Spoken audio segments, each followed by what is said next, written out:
Good morning. Today I noticed that the missionaries made another effort and made uh, a false video that their revelation of Isaiah 53 astounded Orthodox Jews. If Isaiah 53 astounds an Orthodox Jew, that means he wasn't very learned.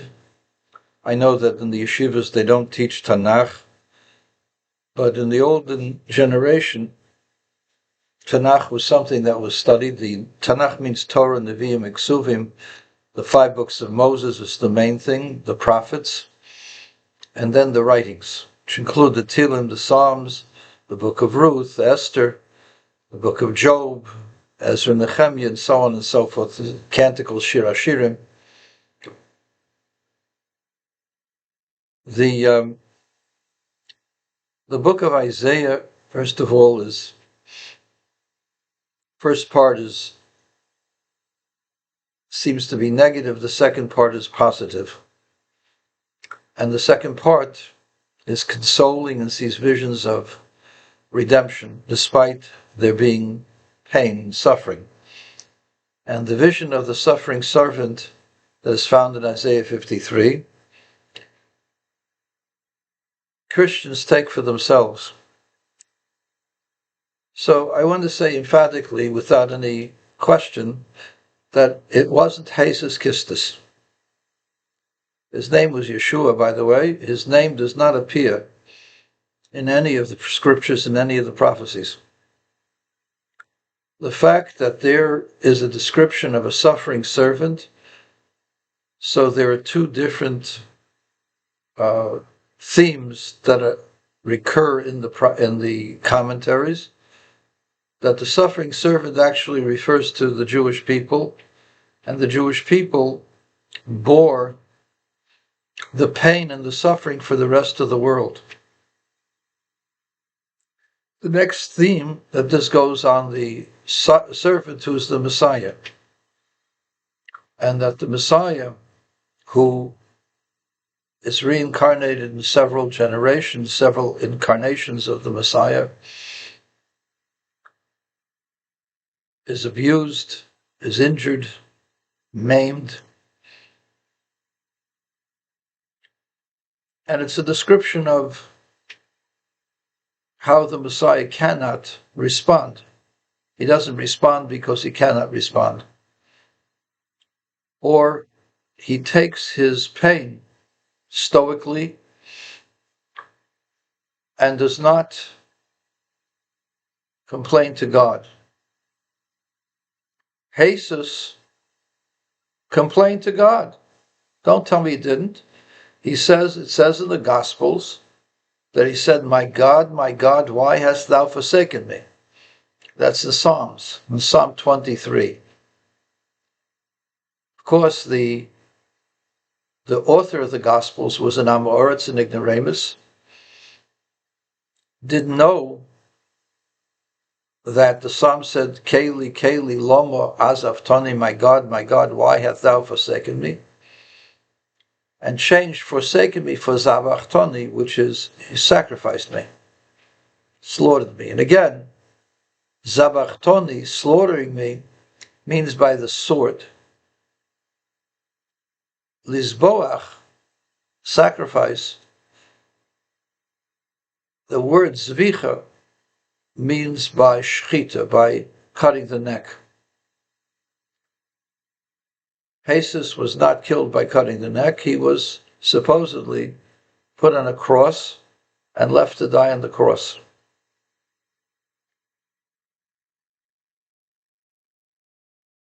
This was not an unusual punishment. This was the form of punishment, the standard form of punishment of the Romans. The fact that the Romans abused the prisoners before they would execute them, that was part of their repertoire. That's how they did things. If you look in the Gemara Sanhedrin, if you look in the Talmud and you see how we executed people. I'm talking about the high court. So one of the basic elements of the death of the prisoner was, it says, "V'ahavta l'reacha kamocha," you should love your fellow like you love yourself. B'cher loy misa yofe, choose for him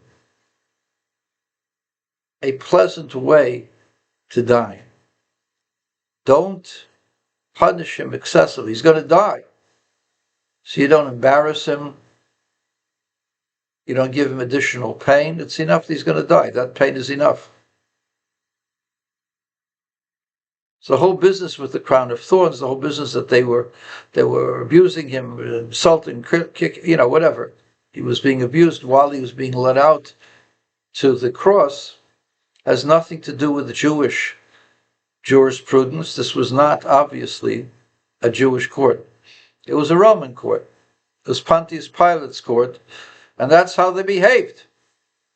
And then the Romans, 100 years later, 150 years later, suddenly find themselves that they believe in hesus Christus. How are they going to face the believers if they themselves killed them? So they made up the story of, Judas, and made up the story that the Sanhedrin did it. The whole story. It all is a story made up to exonerate the Romans for killing the one that they believed was the Son of God. Now, I don't know about you, but if the Son of God is one with God, you can't kill him. So how can you accuse people of deicide? You can't kill God. It's nonsense. But that's what the Catholic Church did, perpetrated on the Jewish people for almost 1900 years. There are people who are angry that the state of California didn't give them reparations. Anybody who's supposed to get reparations, the Jewish people from the Catholic Church.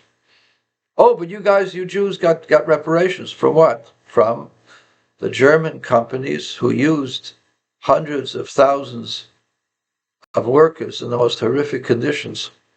People who were stolen from their lands and from their work and from their families, forced to do menial work in their factories during the wartime. And the factories made money from this directly.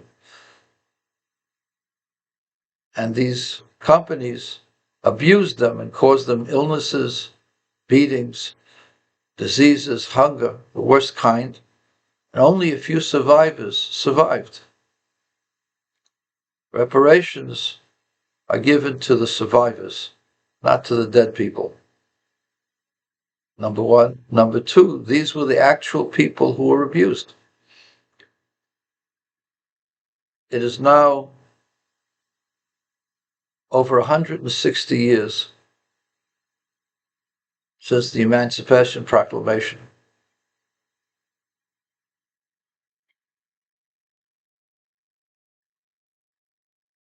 It's time to go on.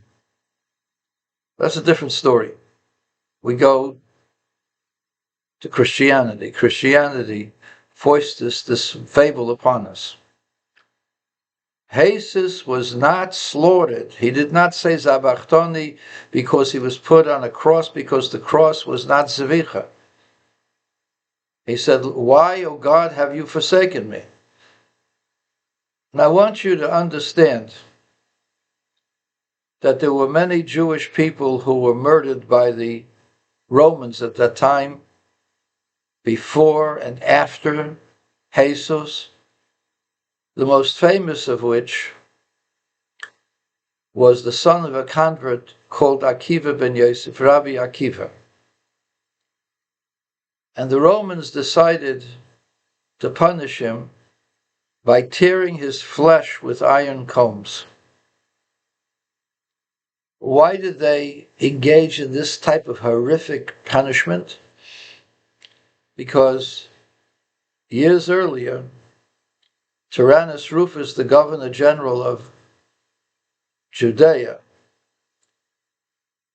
would call the Jewish leaders to engaged them in arguments to show them that they were foolish in following their God, because their one God did not give them anything.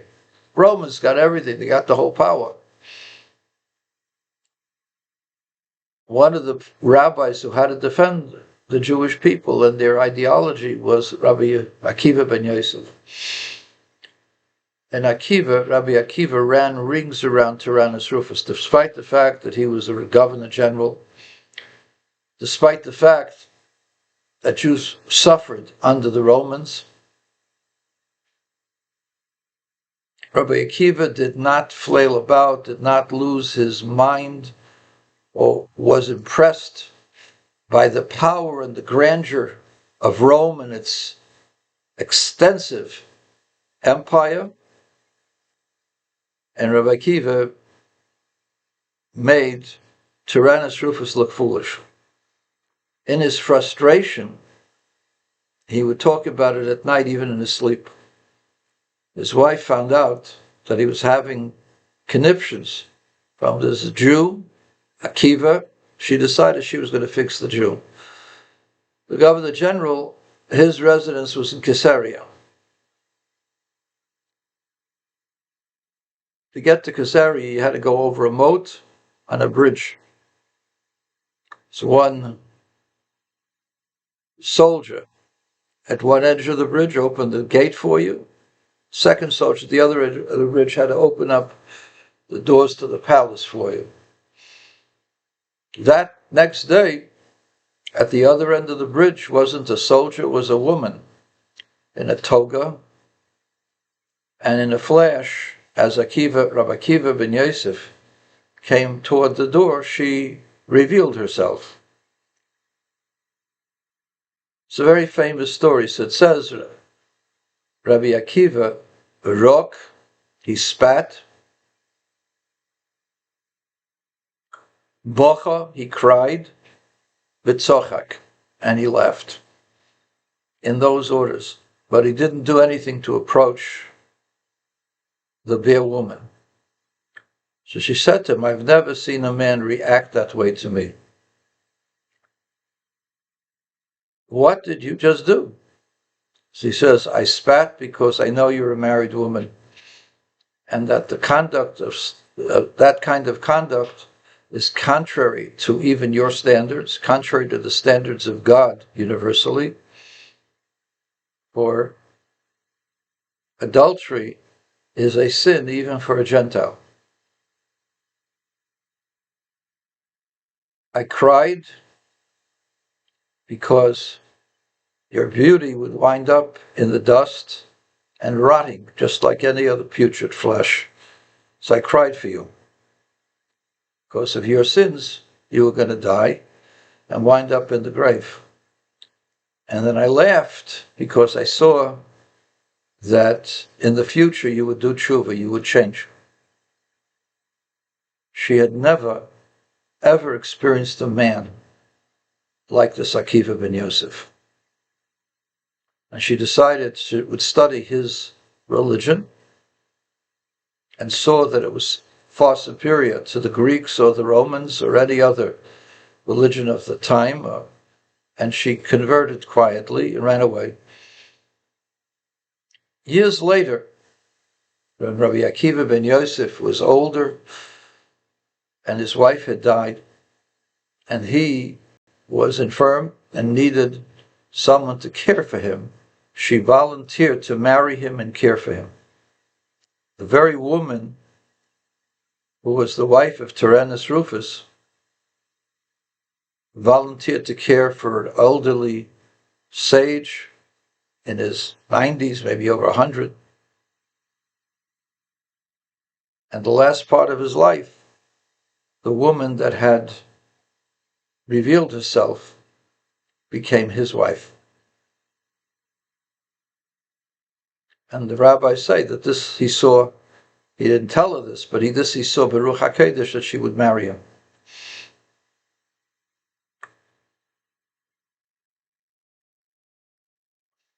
Tyrannus Rufus never forgot the insult, tried to get her back.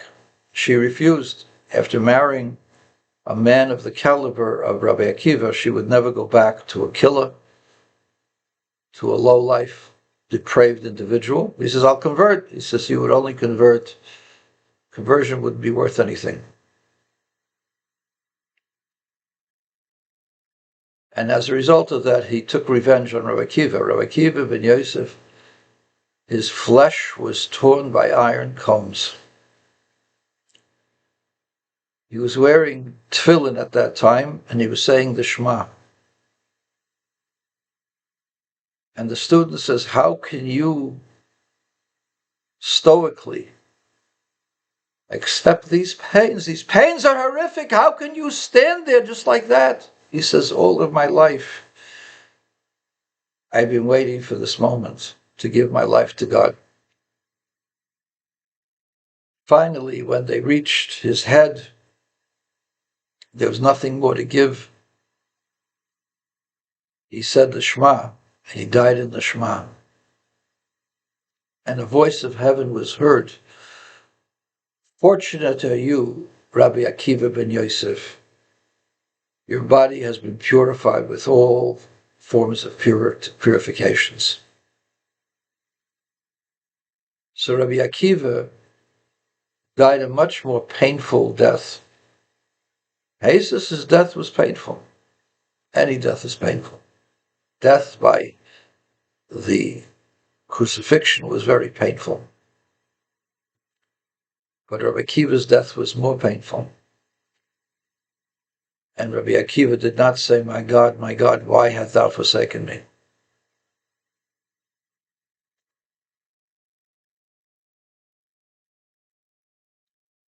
Fast forward 1,600 years, there was a man whose M.O., his manner of operations was similar to hesus, a charismatic teacher of the mystical teachings. Just as hesus had gone to mikveh early morning into the waters, this man on a Shabbatite Tzvi went into the ocean, the Adriatic, or the whatever sea is close to Turkey, whether it's the Mediterranean or the Black Sea. He went into the tempest at night, and people began saying, this is the Messiah. Fast forward, everybody, 90% of the Jewish people believed he was the Messiah. Probably 50% of the Christian world thought he was the Messiah. The Sultan of Turkey took no chances, called him in, says, are you the Messiah? Are you the King of the Jews?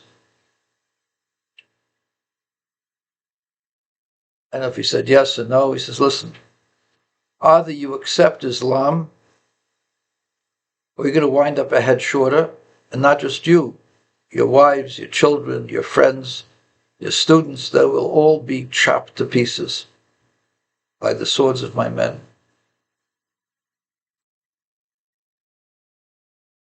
And Shabtai Tzvi became an apostate.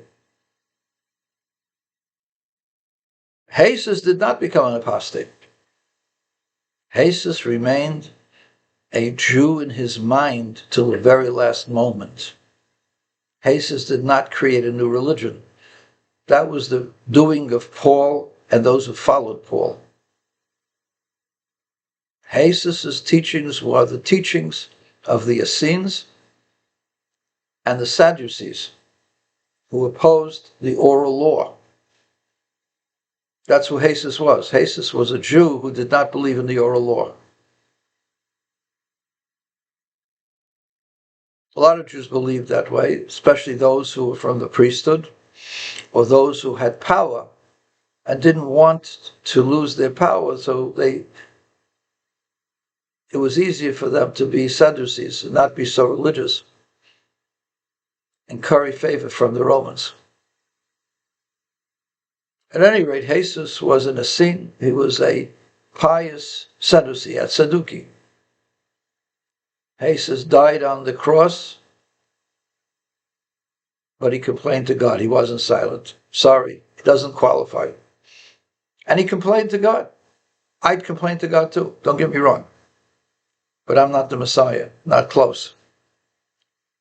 Akiva ben Yosef, who wasn't the Messiah, was a convert, a teacher of Israel, maybe the greatest teacher we ever had.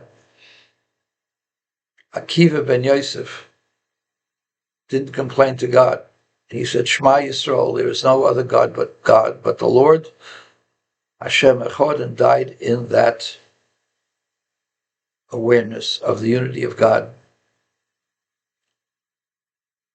That was a suffering servant who said nothing at the time of his death. And there were many others like him. Point being,